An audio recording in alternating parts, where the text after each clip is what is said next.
Jagan government చూసుకుంటే అంత తక్కువ సీట్లు వచ్చి మీరు ముందు నుంచి చెప్తూనే ఉన్నారు. అది చెప్పడానికంటే ముందు మీకు వైసీపీ నుంచి ఎమ్మెల్యేలు కానీ ఎంపీలు కానీ ఎవరు మీ సలహాలు కానీ లేకపోతే మీ మోరల్ సపోర్ట్ కానీ తీసుకోలేదా? తీసుకున్న వాళ్ళు ఉన్నారు, నమ్మని వాళ్ళు కూడా ఉంటారు. వీళ్ళు నాకు అనిపించింది అంటే వీళ్ళు సేమ్ పాయింట్ వాళ్ళ మెయిన్ లీడర్ దగ్గర పెట్టినప్పుడు వాళ్ళంతా బిలీవ్ చేయాలి. ఆ కోర్ ఏంటంటే ఒక క్వార్టర్ ఇలాగ ఉన్నారో అలా సంథింగ్ ఇబ్బందిగా ఉంది. నాకు తెలిసిన ఎమ్మెల్యేస్ ఇట్లా అంటున్నారు, కేకే ఇలా చెప్తున్నారు ఇదని చెప్పినా కానీ they didn't believe. After elections చెప్పినప్పుడు వాళ్ళకి అన్ని ఎక్స్ప్లెయిన్ చేసాం, ఏ పాయింట్స్ మీరు కరెక్ట్ చేసుకోవాలి అని మాట్లాడారు సార్. మళ్ళీ ఓడిపోయిన తర్వాత కలిసారు. ఓకే ఓకే, జగన్ గారితో మాట్లాడారు అంటే వాళ్ళ టీం వచ్చి కలిసి అందరితో కలుస్తున్నాం. ఆబ్వియస్గా ఎవరు వచ్చినా కలుస్తున్నాం, మాట్లాడతాం.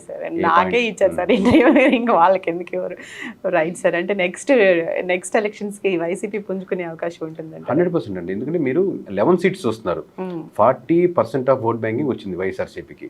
ప్లస్ కాంగ్రెస్ అనేది స్టేట్ లో కానీ కంట్రీలో కానీ పెరుగుతుంది. మన స్టేట్ లో పక్కన పెడితే ఆల్ ఓవర్ ఇమేజ్ పెట్టుకొస్తుంది, ముందుకు వస్తుంది. కాబట్టి ఆబ్వియస్ గా రేపొద్దున కాంగ్రెస్ కలిపి వైఎస్ఆర్సీపీ కలిసి ముందుకెళ్ళచ్చు, లేదా అసోసియేట్ అవ్వచ్చు. సెవెరల్ రీజన్స్ ఉన్నాయి. బట్ అంటిల్ అనేసి ఆ కాన్ఫిడెన్స్ బిల్డ్ చేయగలగాలి. ఈ మధ్య ఒక టాపిక్ కూడా నడుస్తుంది సార్, అంటే వైసీపీ కంప్లీట్ గా కాంగ్రెస్ లో విలీనమయ్యే అవకాశం ఉంది అని కూడా. అది ఎంతవరకు? మోస్ట్లీ కాకపోవచ్చు అనుకుంటారండి. ఎందుకంటే వైఎస్ఆర్సీపీ కోర్ స్ట్రెంత్ ఉంది కాబట్టి అసోసియేట్ అయితే ఆబ్వియస్గా అడ్వాంటేజ్ ఉంటుంది. అది డిపెండ్స్ అపాన్ అప్పుడున్న సిచ్యుయేషన్ బట్టి, అక్కడ ఉన్న కేసెస్ లేకపోతే ఉన్న కండిషన్స్.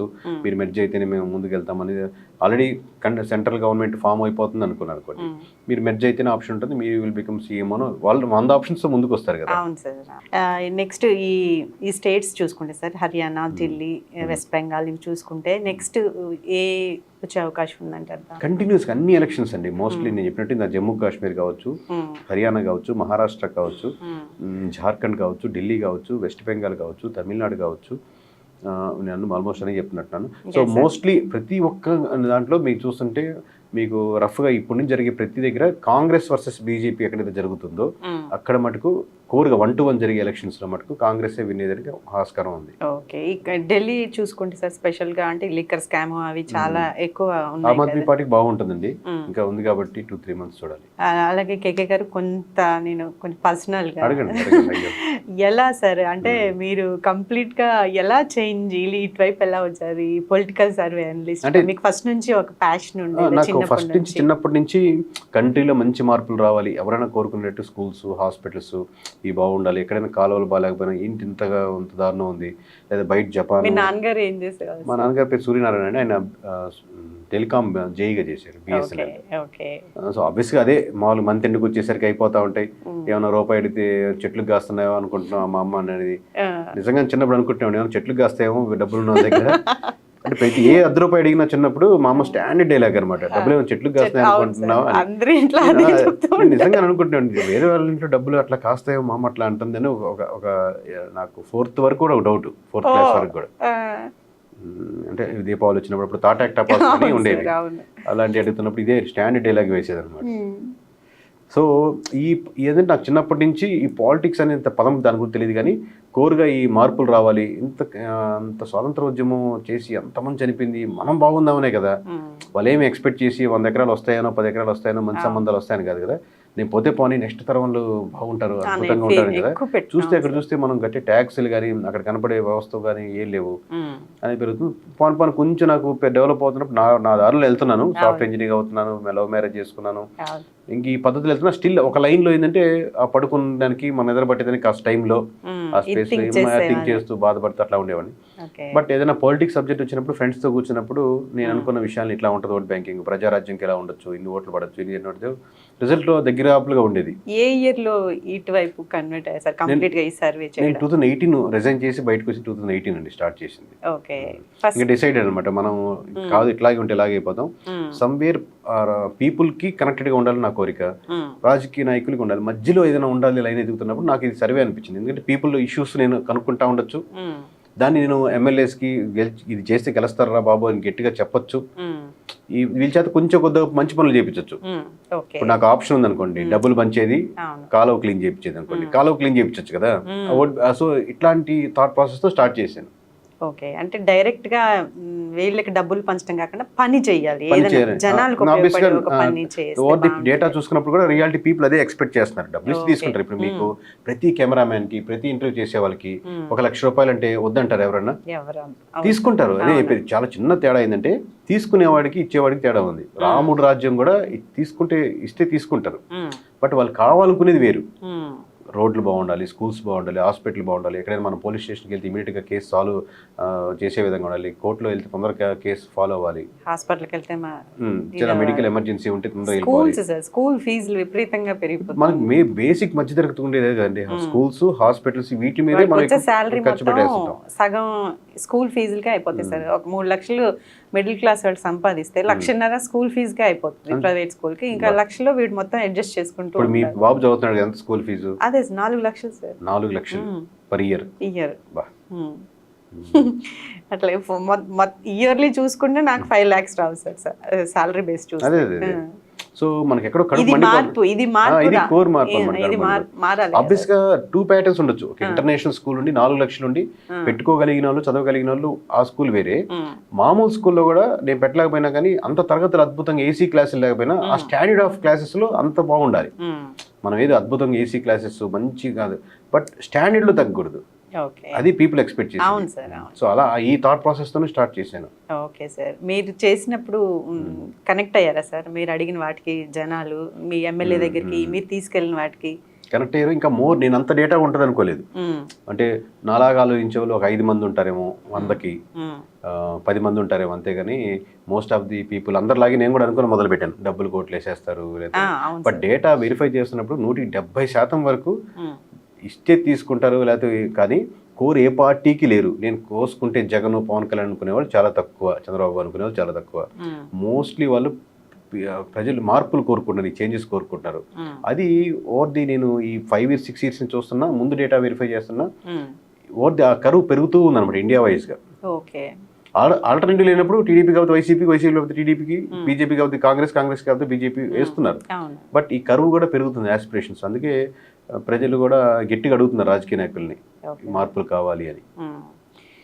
ఇప్పుడు చూస్తే ఇప్పుడు బీజేపీ ఇంత డౌన్ఫాల్ కావడానికి అంటే ఓవరాల్గా ఇండియా వైజ్గా కొన్ని రాష్ట్రాలకి, అంటే నేషనల్ పార్టీ కాబట్టి ప్రభుత్వం వాళ్ళదే కాబట్టి అన్ని గవర్నమెంట్స్కి ఇస్తుంది ఫండ్స్. ఇంత తక్కువ ఓటింగ్ రావడానికి కారణం ఏంటంటే, అంటే డౌన్ఫాల్కి ప్రధాన కారణం ఇప్పుడు మీకు మతం కానీ, కులం కానీ, ప్రాంతం కానీ ఒక పొజిషన్ వచ్చేసరికి ఉపయోగపడుతుంది. నాకు చెప్పినట్టు గవర్నమెంట్ ఫామ్ అయిపోయింది. ఆబ్వియస్గా చాలా మంది ప్రజలు కాంగ్రెస్ అప్పుడు ప్రభుత్వం చూశాక అమ్మో ఇంత కరప్షన్ ప్రతి దాంట్లో జరుగుతుందని ఎంతో కొంత సెక్షన్ బీజేపీకి మూవ్ అయ్యారు. At the same time core సనాతన ధర్మం లేదా వీళ్ళు ప్రమోట్ చేసిన విధానం కానీ ఆ కోర్ బీజేపీ ఓట్ బ్యాంకింగ్ ఉంది, గ్రోత్ పెరిగింది.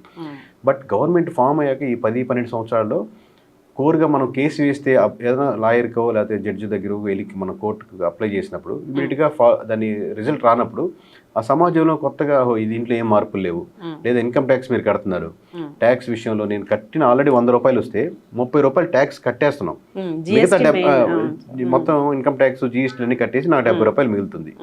ఈ ₹70 మళ్ళీ నేను ఇల్లు, స్కూలో, బస్సో, కారో కొనుక్కుంటే మళ్ళీ దానికి మీద ట్యాక్స్ కట్టాల్సి వస్తుంది. సో ఈ ట్యాక్స్ కట్టేవాడు ఇబ్బంది పడుతున్నాడు, గవర్నమెంట్ స్కూల్స్కి, హాస్పిటల్కి వెళ్ళేవాడు ఇబ్బంది పడుతున్నాడు, కరప్షన్ పరంగా ఎక్కడ చూసినా ఇబ్బంది పడుతున్నాడు, లేదా కొంత గ్రూప్స్కి లబ్ధి చేస్తున్నారు అనేది ఇబ్బంది పడుతున్నారు. సేమ్ కాంగ్రెస్ దారిలోనే వెళ్తుంది కదా అనే బాగా దారుణంలో ఉన్నారు. అలాగే at the same time graph ఇది పెరుగుతుంది కాబట్టి కాంగ్రెస్ లేకపోతే రాహుల్ గాంధీ 15 సంవత్సరాల ముందు పప్పు అనే ఇమేజ్ కానించి ఇప్పుడు దాకా ఎంతమంది కష్టపడుతున్నాడు, బాగా విరోధించేవాడు కూడా లేదు కష్టపడుతున్నాడు ఇచ్చి చూడొచ్చు అన్న ఒక చిన్న లేయర్ యాడ్ అవుతుంది. ఆబ్వియస్గా పాజిటివ్ ఉన్నాడు, పాజిటివ్ ఉంటాడు, బట్ స్ట్రాంగ్ అపోజ్ చేసేవాడు కూడా ఎంతో కొంత కన్సర్న్ చూపిస్తున్నాడు. మీకు సోషల్ మీడియా మీదే డిపెండ్ అయితే ఎలక్షన్స్ జరగవు. ఇవన్నీ క్రోడీకరించి బీజేపీ డౌన్ఫాల్ కావడానికి ప్రధానమైన రీజన్. ఇప్పుడు అలాగే చూస్తే గతంలో మీరు చేసిన సర్వేకి చాలా మంది అంటాం ఏంటంటే చంద్రబాబు నాయుడు గారు కావాలని కేకేతో చెప్పించారు అని. అంటే ఆరా మస్తాన్ సర్వే చూసుకున్నా లేకపోతే చాలా మంది సర్వే వాళ్ళ మీది చాలా డిఫరెంట్ గా ఉండింది, అలా మాట్లాడారు. దానికి మీ కామెంట్స్? అది ఎప్పుడు ఉంటుంది. ఇప్పుడు నేను లాస్ట్ టైం వైఎస్ఆర్సీపీకి గెలుస్తుంది ఇన్ని సీట్లతో అన్నప్పుడు కూడా ఇది వైఎస్ఆర్సీపీ అని అప్పుడు 10% చూసేవాళ్ళు, ఎందుకంటే ఫస్ట్ స్టార్టింగ్ బిగినర్గా ఒక సాఫ్ట్ ఇంజనీర్ వచ్చాం కాబట్టి. తర్వాత ఇప్పుడు 100% ఇచ్చింది. ఇప్పుడు హర్యానా చేస్తున్నప్పుడు కూడా నేను కింద ఎక్కడైనా వీడియోలో కమెంట్ చూసినప్పుడు ఇటు కాంగ్రెస్ కోవర్ట్ అయిపోయి కాంగ్రెస్ కొనేసింది అంటారు.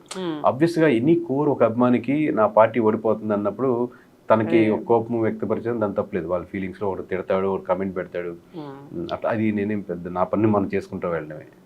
సార్ ఇప్పుడు 100 days అయింది సార్ చంద్రబాబు గవర్నమెంట్ వచ్చి. మీరు చెప్తున్నారు కూడా ఎలా ఉంది అని ఒక ఒపీనియన్ కూడా అడుగుతున్నారు. మీరేం చెప్తారు సార్? అంటే ఇప్పుడు ఏపీ తెలంగాణ సెపరేట్గా కూడా చేస్తున్నామండి.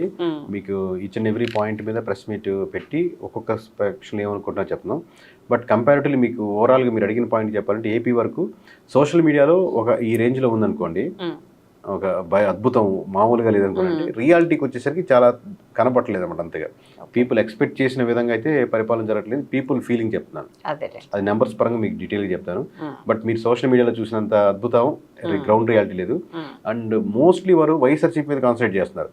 మీరు ఆల్రెడీ మీతో పాటు కాంపిటేటర్గా వచ్చారు, మీరు ఆల్రెడీ గెలిచేశారు, మీరు సీట్ సంపాదించేశారు, మీరు మళ్ళీ యాంకర్ అండ్ ఫైనల్ చేశారు. మీరు ఇంకా తన మీద కాన్సన్ట్రేట్ చేయకూడదు. మీరు మీ యాంకరింగ్ మీద మీ పని మీద కాన్సన్ట్రేట్ చేయాలి. మీరు ఎంతసేపు కాన్సన్ట్రేట్ చేస్తున్నారంటే మీరు దాన్ని హైలైట్ చేసి నాకు అదర్ ఆల్టర్నేటివ్ తనే అని మీరు ఇండైరెక్ట్గా చెప్తున్నట్టు. మీరు వర్క్ చేసుకుంటూ వెళ్ళిపోవాలి కానీ కింద చూడకూడదు మళ్ళీ. అప్పుడు వాళ్ళకి యాడెడ్ అడ్వాంటేజ్ అవుతుంది. వైఎస్ఆర్సీపీకి టీడీపీ ఇచ్చినంత ప్రమోషన్ ఇంకెవరు ఇవ్వట్లేదు. టీడీపీ కావచ్చు, జనసేన కావచ్చు, కూటమి. వైఎస్ఆర్సీపీ చేసుకోవట్లేదు అంత ప్రమోషన్. అది చాలా కామ్గానే ఉంటుంది సార్. అండి మధ్య మాట్లాడడం చేసుకుంటున్నా అంటే వీళ్ళు చేసే అంత ప్రమోషన్ మీరు ఎంతసేపు ఇన్ఫ్లుయెన్సర్స్ ద్వారా కానీ సోషల్ మీడియా ద్వారా కానీ మీరు డైరెక్ట్గా కానీ ఇండైరెక్ట్గా కానీ వాళ్ళు చేసే ప్రమోషన్ ఆబ్వియస్లీ వైఎస్ఆర్సీపీకి బూస్టప్ ఇస్తూ ఉంటుంది. ఈ తిరుపతి లడ్డు ఇష్యూ విన్నారు కదా సార్, అది దాని మీద అయితే సర్వేగా అట్లా అనేది తెలియదు కానీ నేను నా అబ్జర్వేషన్ చెప్తాను. మీరు ఇట్లాంటి ఇష్యూస్ ప్రతి నెల ఒక దాని మీద వస్తుంటాయండి. బట్ ఇష్యూని మీరు ఇష్యూగా ఐడెంటిఫై చేసి వెంటనే దాన్ని ఆ కోవర్ట్ ఎవడు, దాన్ని నడిపింది ఎవరు, దాని బ్యాక్గ్రౌండ్ ఎవరు, దాని వెనకాల కేకే ఉన్నాడు, కేకేని వెంటనే ఇది చేశాడు, కేకే ఈ విధంగా నష్టపరిచారు, సో దీని వెనకాల ఈ లడ్డు వెనకాల కేకే ఉన్నాడు అని చెప్పి తన్ని ముందు పెట్టి ఇది వీళ్ళని అరెస్ట్ చేస్తున్నాం ఇమీడియట్గా. ఎందుకంటే మొత్తం బ్యూరోక్రసీ కానీ మొత్తం అడ్మినిస్ట్రేషన్ కానీ మీ వెనకాల ఉన్నాయి. అలా కాకుండా ఎప్పుడైతే దాన్ని పొలిటికలైజ్ చేస్తున్నారో ఇష్యూ చిన్నదైపోద్ది. ఇది వైఎస్ఆర్సీపీ చేశాడు, జగన్ ఇట్లా చేశాడు, కుట్ర పన్నాడు, జగన్ వల్ల ఇది జరిగింది, ఇది చేశాడు, అసలు ఇష్యూ ఏంటి, కోర్ ఇష్యూ మర్చిపోతున్నాం. వాళ్ళకి ఎవరు చేశారు, ఈ 4 వ్యక్తులు ఎవరు, 3 వ్యక్తులు ఎవరు, ఆ 3 వెనకాల ఇంకో మినిస్టర్ ఉన్నాడు, మినిస్టర్ వెనకాల చేయమన్నాడు, వేరే ఇష్యూ. మీరు దాన్ని ఇమీడియట్గా సాల్వ్ చేస్తుంది అనేది కాకుండా మీరు దాని మీద పొలిటికలైజ్ చేస్తున్నారు. దీని మీద పెద్ద నష్టం ఏంటంటే టీటీడీ అనేది ఒక అటానమస్ బాడీగా ఉంటుంది. అది డైరెక్ట్లీ స్టేట్ గవర్నమెంట్, మన ఏపీ స్టేట్ గవర్నమెంట్ రన్ చేస్తుంది. మనకు వెంకటేశ్వర స్వామి మంచి అదృష్టం, మనకు గొప్పతనం మొత్తాన్ని పక్కన పెడితే దాన్ని మొత్తాన్ని ప్రపంచవ్యాప్తంగా వస్తారు అక్కడికి. ఈ ఇమేజ్ ఇక్కడ ఏపీ వరకు ఆగదు. మీరు మీరు అతను వైఎస్ఆర్సీపీని డైల్యూట్ చేస్తున్నాం కదా, లేదా టార్గెట్ చేస్తున్నాం, జగన్ టార్గెట్ చేస్తున్నాం కదా, బట్ మీరు ఇమేజ్ డ్యామేజ్ చేస్తున్నారు వెంకటేశ్వర స్వామిది. అది ఎంత ఏపీలో ఎంత కరప్ట్ అయిపోయిందంటే అండి అని చెప్పి నార్త్లో మీ హర్యానాలో మాట్లాడుతున్నారు, అక్కడ మహారాష్ట్రలో మాట్లాడుతున్నారు. సో దేశవ్యాప్తంగా కూడా నిరసనలు చాలా, మీరు ఇమేజ్ తెలియకుండా ఏం డ్యామేజ్ చేస్తున్నారు, మీరు ప్రాబ్లమ్ సాల్వ్ చేయట్లేదు, పొలిటికలైజ్ చేస్తారు. మీరు వచ్చేవాడు పోవాల్సిన అవసరం, ఒకటి కమిట్ చేయడానికి ఈజీ అవుతుంది, వయసు హోగేనా అని మమ్మల్ని అడుగుతున్నారు. సో మీరు ఇష్యూని సాల్వ్ చేయండి, మీరు ఎక్కువ టార్గెట్ చేసి పొలిటికలైజ్ చేయొద్దు. గారు ఇంత బిజీ షెడ్యూల్ ఉంటూ ఉంటుంది కదా, ఎప్పుడైనా ఖాళీ దొరికితే ఏం చేస్తూ ఉంటారు? దొరుకుతుందా అసలు టైం? నేను ఇంతకుముందు బాగా నెట్ఫ్లిక్స్ సిరీస్ బాగా చూసేవాడిని, ఇప్పుడు సిరీస్ ఓపెన్ చేయట్లేదు. ఎటువంటి జోనర్స్ చూస్తారు సార్? నేను మామూలుగా అన్ని జోనర్స్ చూస్తానండి. మామూలుగా ఓన్లీ అన్ని చూస్తాను. ఓన్లీ సూపర్ పవర్స్ ఉన్నాయి అట్లాంటి చూడను, మిగతా న్యాచురల్ గా ఉన్నటువంటి ఏదైనా చూస్తాను. ఇప్పుడు సిరీస్ చూడలేదు, ఎందుకంటే దాని కంటిన్యూటీ ఉండాలి కాబట్టి సింగిల్ సినిమా ట్రై చేస్తాను. మా అపార్ట్మెంట్ కల్చర్ బాగుంటది. అసలు మొన్న మా ఫ్రెండ్ ఒకటి వాట్సాప్ పెట్టాడు, ఎవరికో ఓటేయాలి అంటే బిగ్ బాస్ స్టార్ట్ అయిందంటే, లేదు ఆల్రెడీ 10 ఎపిసోడ్లు 15 ఎపిసోడ్లు అయినాయి అన్నాడు. అసలు ఇప్పుడే కదా, ఎప్పుడు చూడలేదు. ఒక్క కోవిడ్ టైంలో ఆప్షన్ లేక మా మిస్సెస్ చూస్తుంటే ఇంకా మనకు అదే ఒకటే కదా ఆప్షన్, అప్పుడు ఒకటే చూసాను కోవిడ్ టైం. మీరు అంటే మూవీస్ సైడ్ కూడా చాలా ఇంట్రెస్ట్ గా ఉన్నారు గతంలో, నేను చూసినప్పుడు విన్నప్పుడు. మళ్ళీ ఏమైనా అటు సైడ్ వెళ్ళే ఛాన్సెస్ అంటే ఇప్పుడు రెగ్యులర్ గ్యాదరింగ్ అవుతుంటాయి. నాకు పిఆర్ఏ మెయిన్ కాబట్టి ఇప్పుడు డైరెక్టర్స్ కానీ తెలుగు యాక్టర్స్ కానీ ఎవరెవరు కలుస్తుంటే మేము కూర్చున్నప్పుడు మాట్లాడుతున్నప్పుడు వాళ్ళు స్టోరీస్ చెప్తున్నప్పుడు నా అభిప్రాయం చెప్తా ఉంటాను. ఇది మేబీ కనెక్ట్ అవ్వకపోవచ్చేమో, ఎక్కువ ఎమోషన్ అయిపోయింది, అవుట్డేటెడ్గా ఉండొచ్చేమో, ఇలా ఉండొచ్చేమో. నేను నేను అబ్జర్వ్ చేసిన విధానం, పీపుల్ ఏమనుకుంటారు, ఎలా ఎక్స్పెక్ట్ చేస్తారు. ఇప్పుడు దీంట్లో ఇక్కడ మధ్యలో సాంగ్ వస్తే పెద్ద అనవసరం అనుకుంటాను, కోర్గా వెళ్తే బాగుంటుంది నా అసలు అలా ఆ గ్రూప్ తో వరకు మాట్లాడుకుంటా ఉంటాం. ఓకే సార్, ఏమైనా తీసే ఛాన్సెస్ ఉన్నాయా సార్ మూవీస్? ప్రొడక్షన్ ఏమో తెలియదండి, ఇప్పట్లో అయితే థింక్ లో లేదు. లాంటివి చూడొచ్చేమో అంటే ఏదైనా. మంచి సబ్జెక్ట్ బాగుంది ఆ, అని వచ్చి మనం ఎవరికైనా చెప్పారు ఇక్కడ ప్రొడక్షన్ ఇబ్బంది ఉండి ఉమ్. మనం అంటే ఫ్యూచర్లో చూడొచ్చు. ఇప్పుడైతే ఆ సెక్షన్లో లేము, ఎందుకంటే ఇట్లా హరియానాలో మహారాష్ట్రలో ఇన్వాల్వ్ అవును, అవుతున్నాం ఈ కాబట్టి బిజీలో ఉన్నారు. ఆ. అవును అవును సార్, నేను అదే ఫ్యూచర్ లో ఎప్పుడైనా చేయొచ్చేమో థింకింగ్ చెప్పండి. అంటే మీరు ఫస్ట్ స్టెప్ అది కదా, విజేంద్ర ప్రసాద్ గారి దగ్గర ఉన్నారు కదా. అంటే డైరెక్షన్ థాట్స్ అయితే పోయినాయండి, సార్ ఆబ్వియస్ గా లేదు, కానీ దాని నుంచి కంప్లీట్ బయటకు వచ్చాం. ఆ మైండ్ సెట్ లో లేని ఇప్పుడు డైరెక్షన్ మైండ్ సెట్ లో. కానీ ఇన్ కేస్ ఎక్కడైనా ఉండి ఆ గ్యాప్ ఫిల్అప్ చేయాలి, మన ప్రొడక్షన్ బాగుంటుంది, ఇది అయితే ముందు పుష్ చేయొచ్చంటే నేను పుష్ చేయొచ్చేమో.